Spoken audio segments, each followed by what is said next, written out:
Good afternoon, Lakay. Ito, mayroon na naman tayong ibibigay sa kaibigan natin. Kaibigan na lang daw ang banggitin ko, sabi ni Sir Gerard Branyola.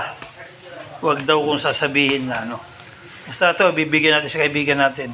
Bangos. At saka kanin. Yan, bibigyan natin sa kaibigan natin.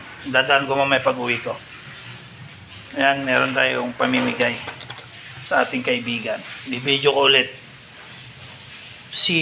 Bibigay ko kay Ryan, ang aking kaibigan. Bibigay na naman natin to kay Ryan. Bibigay natin to. Oh, iabot natin ang ating kaibigan. Bibigyan natin ulit ng pagkain. Dito lang yung nagtatambay. Baka nandito siya, abot ko. Nandito siya, ang ating kaibigan. Ayan, si Ryan. Hindi ka naman nag-aabang dun eh. Ito si Ryan, bibigay ko yung pagkain. Dahil lang Oh, kainin mo yan Oh, Jollibee lang yung karton pero pagkain yan. Karton lang ang Jollibee Ano sasabi mo? Salamat. Ingat ka.